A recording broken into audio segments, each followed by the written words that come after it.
Chapter 3. Sitting around the dining room table, Kelly's family ate dinner, drank and talked.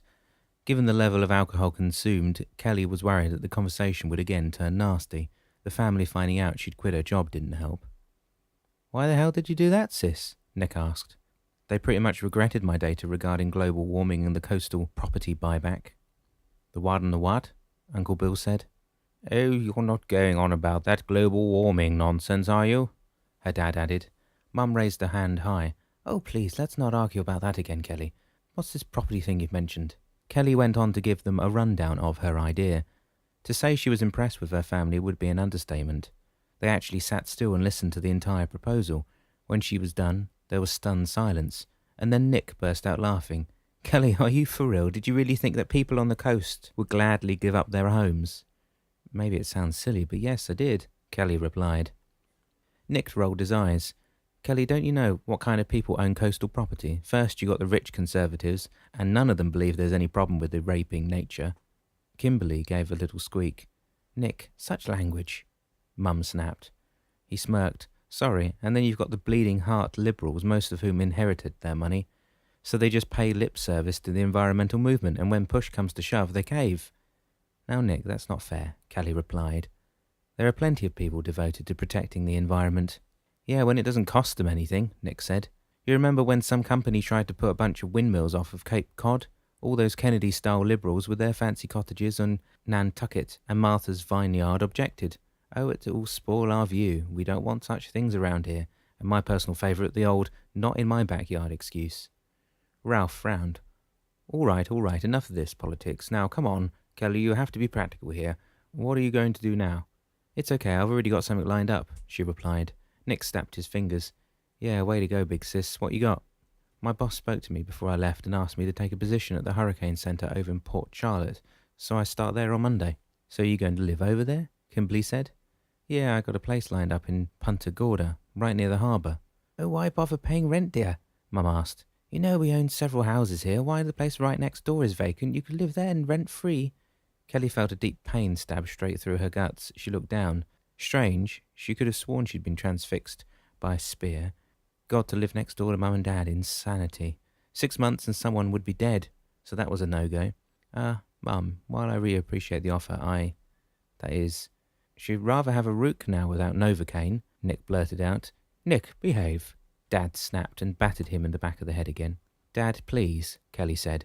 "It's just that driving to and from Port Charlotte on King's Highway every day would be a real nail-biter, so while I appreciate the offer, I just can't."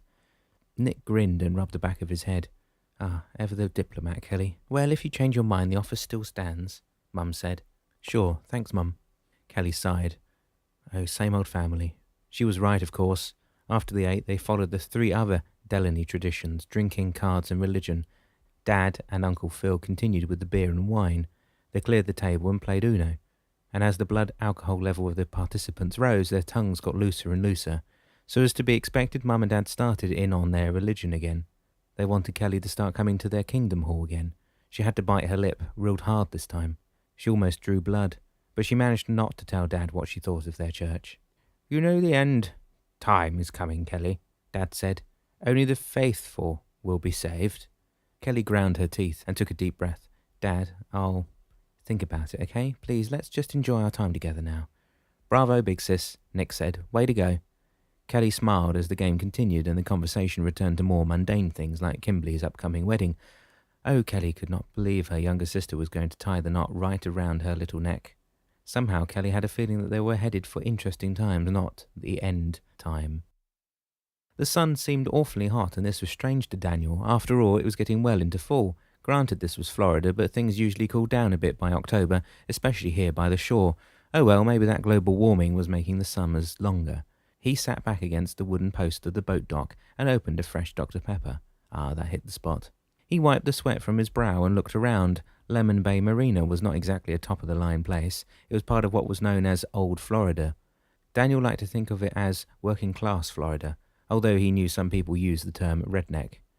He'd seen the marinas in Naples and Sarasota. They were the fancy places, the marinas where the big yachts docked. This place, it was home to the simple, small boats of the real sailors. That was why Daniel loved it. These places were so genuine. These other boaters, they sailed their huge boats from one place to another and then sat around, congratulating themselves for doing it. Oh, it was truly hot. Fortunately, the sun was shifting around and not a bit of shade was forming next to Daniel's shack. Some of it was stretching over his head, but the gravel was a bit irritating on his butt. He'd have to get up soon. He checked his watch. It was getting late, and his prototype was still scattered around his little fenced-in compound. He'd need to get it packed away in the shack soon. Oh, there was time for a little stretch. He got to his feet, took another swig of his soda, and walked on the old wooded deck. The grey and warped boards creaked and groaned under him. Reaching the end of the shore pier, he rested his elbow on the post next to him and looked over the harbour. It was a small place, and it smelled of diesel and seaweed, but that suited Daniel fine. He did so love the sea. "Daniel!" called a familiar voice. He looked around. Was that Gabriella? No, how could she know he was here? "Daniel, out here in the harbour," came from that same voice. He turned and looked. It was her. "Gabby! Girl, what are you doing out there?" A small catamaran was taxiing into the harbour, its sails down and its motor was chugging away. There, on its deck, was Gabriella. She looked as cute as ever and was waving frantically at Daniel. Behind her, at the tiller, was quite a handsome guy, short, muscular, and with short, trim, jet-black hair and beard. "Daniel, hold on, we'll be right there," she cried. With that, she dove off the boat and started swimming toward him. Daniel moved to the very end of the dock and got down on one knee. "Gabby, that water's filthy, get out of there," he called out to her. She kept swimming and soon reached the dock. She had always been a great swimmer. "Oh, you worry too much, big brother," she said. "Now, come on, help me out." Reaching out to her, they locked hands, and he gave a heave. A moment later, they were face to face on the dock. Well, sort of. Gabby was quite a bit shorter than Daniel, so he had to bend his head down a little. "I thought you had classes to study for, young lady," Daniel said. He felt a slight tightening in his throat. Oh God, did he sound like her father, or what? She rolled her eyes at him. "Yes, father dear. What are you going to do? Spank me?" she said, making no effort to hide her sarcasm. "Come on, big bro, lighten up, would you? Gee, all you do is punter around here with your toys. Why don't you come sailing with me and John sometime?" Daniel looked out over the water, at the small boat and at the bronze Adonis at the tiller. Daniel thought he had mean eyes. Oh, there was that father gene surfacing, and Gabby was only his sister. "Oh, John is it? And who might he be?" Daniel said. Gabby sighed, shook the excess water from her hair, and headed down the dock. Reaching the shore, she bent down and snagged a soda from Daniel's little cooler. Daniel frowned. Her bikini was just a little too cheeky to suit him. Straightening up, she turned to face him. "Brother dear, relax. He's the head of the English department over at Englewood College and the director of their theatre arts group program." The light bulb came on. "Oh, you mean he's... that is, you're not his type." She nodded. "Yeah. So what's with all this stuff? You working on another science fair project?" Daniel laughed. "Gabby, I'm a little beyond college science fairs. Nope, this is a new invention of mine, something I hope will work on hurricanes." "Oh, Daniel, you're not still going on about those, are you?" Gabriella began walking around the small fenced-in area, sort of picking at the copper tubing and condensers with her foot. "They fascinate me, Gabby. What can I say? Everybody needs a hobby," Daniel said. She turned to face Daniel, doubt written across her face. "A hobby? I don't think so." "Well, it's better than my last one, collecting souls," Daniel shot back. Gabriella laughed. "Okay, I'll grant you that. Some of my friends were getting downright scared of you over that one." Daniel gave her a small bow. "Thank you. You see, I can be norm-conventional." "Yeah, you can, but don't change the subject. Now come on, Daniel, be honest. This is all about Mum, isn't it?" Daniel turned away from her and looked over the water. It had been a while since Gabby had brought up Mum. It seemed like years, and he's sure it had been. He thought back to that day. It had started like a day like this. Clear skies, sunny, and the family had gone out on the water in Dad's boat. It was a while they were out on the water that they'd heard the news, hurricane approaching. As Dad was an expert seaman, he'd gotten them to shore with plenty of time to spare. The National Hurricane Centre had said the storms would probably miss their area. Of course, those were famous last words. When it hit, the area had been torn to shreds. The death toll had been low, but in the case of the Mayhew family, very traumatic. Now, it was just 10 years since that horrible day. Funny how life is. You blink and a decade has zipped by. He made a mental note. Must cut down on blinking. And yet it seemed like yesterday. "What is it about her?" Daniel said, barely above a whisper. "Daniel, when are you going to let the past go?" Gabriella said. He spun to face her. "Are you serious? That past you refer to as our mother."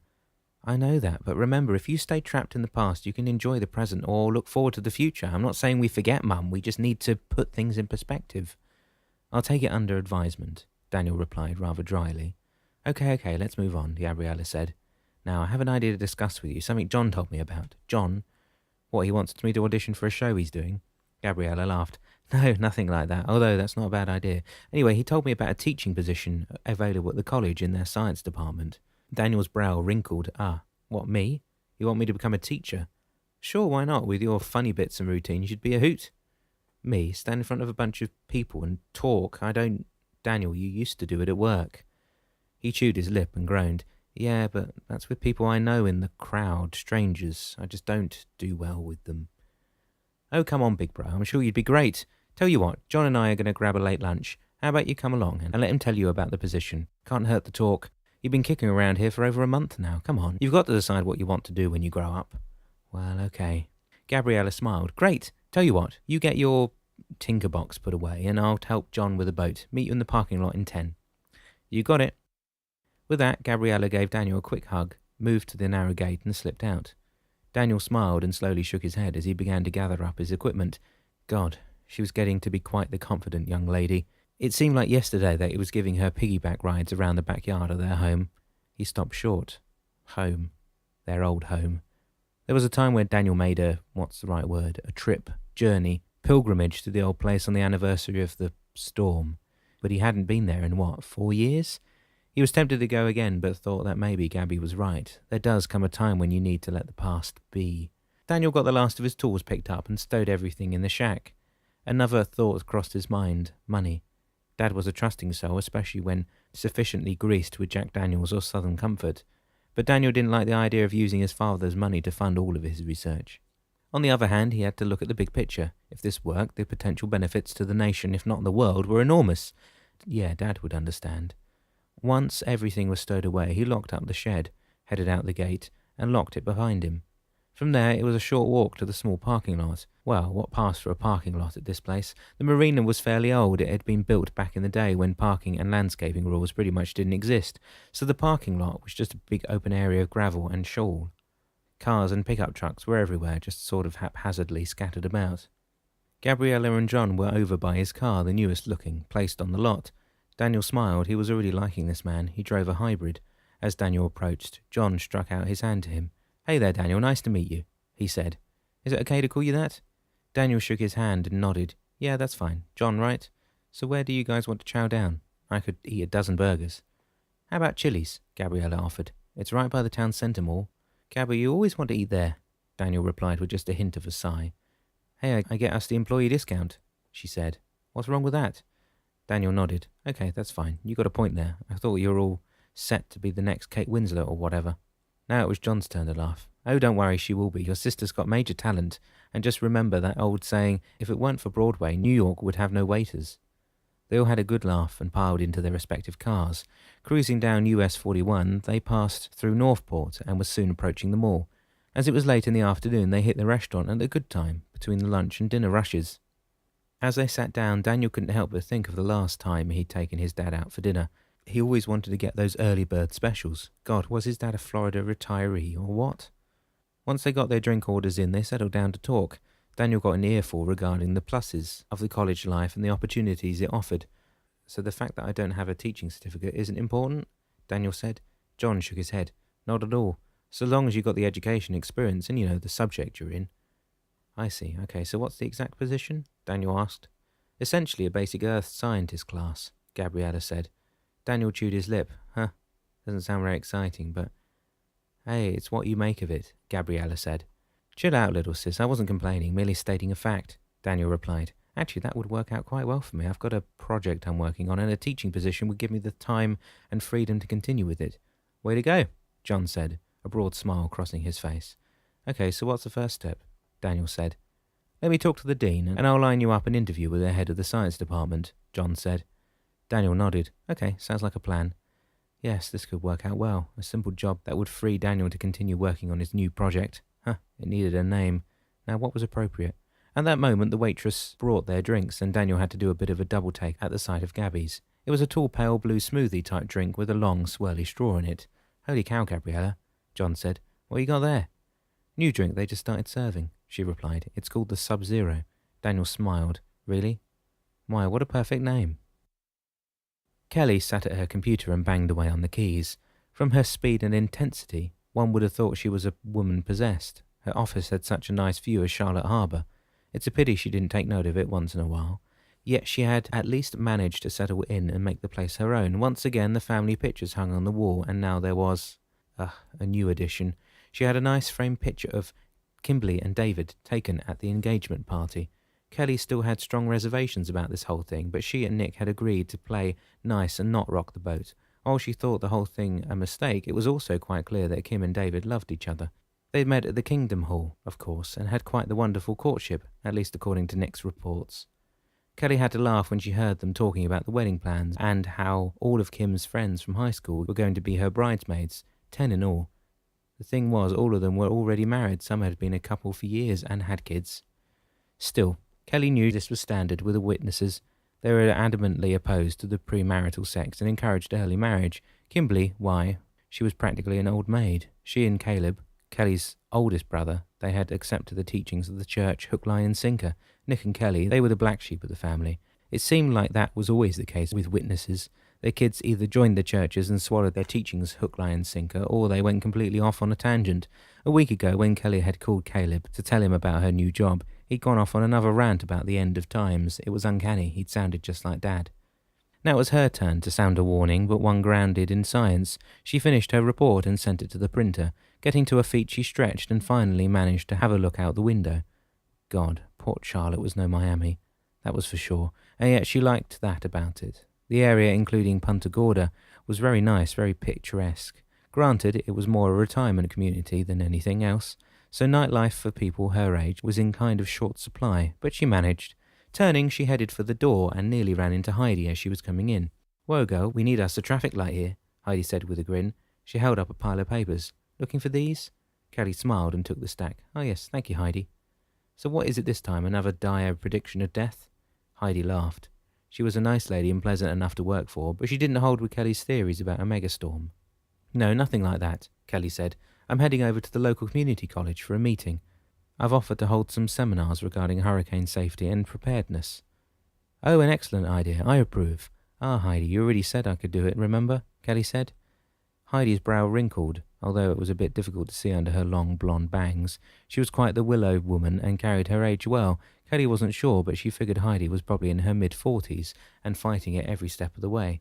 Although she had the merest hint of some crow's feet around her eyes, she did not have the typical middle-aged spread that so many women suffer from. Kelly figured it was because Heidi was so health-conscious. She rode a bike to and from work, was a vegan, and hit the beach at every chance. Even under her conservative business suit, it was clear that she had a toned and firm body. "Did I?" Heidi asked. "Oh yeah, I did." A hint of red crossed her face. "Sorry, my memory is... No problem. They say that's the first sign of aging," Kelly said with a grin. Heidi rolled her eyes. "Yeah, I know the rest of the joke. You can't remember what the other signs are." They both had a good laugh, and then Heidi invited Kelly to the break room for a break. Heidi never touched coffee. She drank only green tea, so while she heated some water for that, Kelly did get some coffee, and then sat down and reviewed her proposal. Heidi nodded, hummed, and gave a few hums, and finally put it on the table. "Kelly, while I applaud your efforts at educating the public, but," Kelly shot back, "believe me, I've heard that pregnant pause before. It's always followed by that word. It's the storm, right? Yeah, you know what the higher-ups are going to say if they find out you're yakking about a Category 6. Mr. Fenton even warned me about that before I hired you. He hears about this. He'll go thermal." "Oh, so the old goat ratted me out, eh?" Kelly said slowly. She pulled out a pen and held it out to Heidi. "Okay, go ahead and strike out the offending passages. I'm curious, though. If you knew, why'd you hire me?" Heidi took the pen and promptly put it aside. "Because I happen to agree with you." Kelly's jaw dropped for a moment. "Ah, so what about the program?" "While I can't approve it, I won't stop you. One caveat, Kelly." "Huh?" Heidi smiled. "A warning, if any heat comes down the pike from the bigwigs, it's your head that's on the line. I cannot openly support you on this issue. Are we clear?" Kelly nodded. "Sure, Heidi, no problem, and thanks for the support. I mean, non-support." Heidi slowly nodded, and they continued with their break. Kelly would go to her meeting in a couple of days, and then they'd see what they would see. Friday morning was a clear and comfortable day, if just a tad too warm for Kelly's tastes. She longed to open the windows of her apartment, as she was what was known as a fresh air fiend. But it was still far too hot. The place was small, all she could afford, but she still liked it. After all, she was single. How much room did she need? Like her office, it made up for its size by having a great view. She was on the top floor of a small 4-story apartment building that was just over the bridge into Punta Gorda. From her balcony she could see the Peace River coming in from the right as it emptied into Charlotte Harbour. Beyond that were the coastline and the Gulf of Mexico. After breakfast she shed her torn and tattered nightshirt. Again, the virtue of being single. You didn't have to dress up for bed. She got a shower and dressed. Stepping out her front door, she stopped to draw a deep breath. One of the pluses of Florida living was having hallways that were essentially open air. The central hallway on each floor was completely open at the ends and between each apartment. For Kelly, that meant a lovely breeze carrying the scent of orange blossoms could wash over her almost every day. She stepped past the elevator, still out of commission, and headed for the stairs. It was no wonder the rents were so low here. Not many people would take an apartment up here without a working elevator. For Kelly, she relished the exercise. The drive over to the college didn't take long, and she was soon pulling into the parking lot. She had to smile. The place was neat and snug and not very big at all. Yeah, Englewood College was the perfect place for her to get a start. Small classrooms, small groups, and she could perfect her style and manner of presentation. The college itself was very spread out, many low buildings and a sort of semicircular arrangement around the parking lot. She only knew who she was to meet and the building he was in, but not where it was. In front of the administration building was a beautiful fountain, a stack of rough-hewn limestone boulders sitting in a low pond, and water spread from a jet in the centre of them. Kelly paused there and looked around. "Can I help you, ma'am?" a young man said. Kelly's heart sank. "Ma'am," he called her. That word. Oh God, was she already one of those? She looked him up and down, a typical freshman in college, kind of dorky looking, sloppily dressed, with every new type of electronic gadget hanging out of his body. "You could start by not calling me that," Kelly replied. "I'm looking for Earth Sciences." He pointed off to the right. "Down that way between the two buildings across the quad, and it's the building right in front of you." Kelly nodded at him. "Thanks." She started walking as the kid went to the edge of the fountain and sat with his buddies. Out of the corner of her eye, Kelly could see them staring at her. She actually smiled. There had been a time when she'd fumed at guys checking her out. Oh, did that mean she was getting old? She dismissed such thoughts and walked on. The morning was pleasant enough, not yet too hot, and the campus was nicely landscaped. While not an old college, it had been around long enough that the trees had grown to offer some nice shade. The quad was a large open area with gently rolling slopes, shaded picnic tables, and a little information kiosk at the centre. Students and faculty were strolling about the area, relaxing on the grass and chatting at the tables. 4 low buildings ringed the area, and Kelly's destination was right in front of her. Stepping up to the main door, she went inside and found herself in a large lobby area. It was open up through the second floor. A walkway up there ringed the lobby, and a flight of wooden stairs wound between the 2 levels. Kelly was impressed at how neat and clear the area was. They obviously took good care of it. Several easy chairs and sofas were arranged around low tables. Just inside the door was a directory, and she soon found the name she needed. From the lobby, like spokes on a wheel, 4 hallways went off in different directions. Checking a sign on the wall, she easily found the office door and knocked. "Come in," called out a muffled voice. Kelly opened the door and practically came to screeching halt. Daniel Mayhew was standing there. I... "Daniel?" she said. He smiled at her. "Kelly, fancy seeing you here. You coming back to school?" Laughter came from behind Daniel. Kelly shifted her head slightly to one side and finally saw who she was after. Brendan Travis, head of Earth Sciences. "Ah, Brendan, there you are," she said. "I was thinking that I'd slipped into a time warp or something and was back in Miami." Brendan stepped around his desk in 2 easy steps. The man was a massive mountain. To look at him, you'd have thought he was a football player. Yet he had such a boyish face. How such a man got into something as mundane as Earth Sciences, Kelly would never understand. But hey, at least he wasn't the stereotype grey-haired old guy with glasses. There followed a round of greetings and explanations as Kelly and Daniel gave Brendan the lowdown on their previous interactions. "So you quit too?" Daniel said once they all sat down. "Was it to do with the project I proposed?"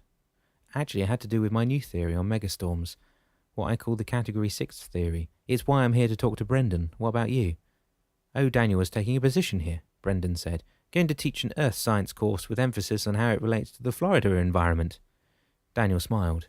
He put the words right into my mouth. "I was planning to incorporate an in-depth analysis of weather, Kelly. Maybe we could work together on your idea, do some classes on severe storms." Kelly licked her lips and felt a bit of a flutter in her stomach. For some reason, the room suddenly seemed very warm. "Ah, I don't see why not. Brendan, would that be okay?" "Hey, it's Daniel's class. He gets to call the shots. As long as you don't mind him being in control, I have no problem with it." "Don't worry, I have no problem with being under Daniel." Kelly said. She let out a little squeak of embarrassment and felt her face getting warm and just knew she was blushing. I have no problem with him taking the lead.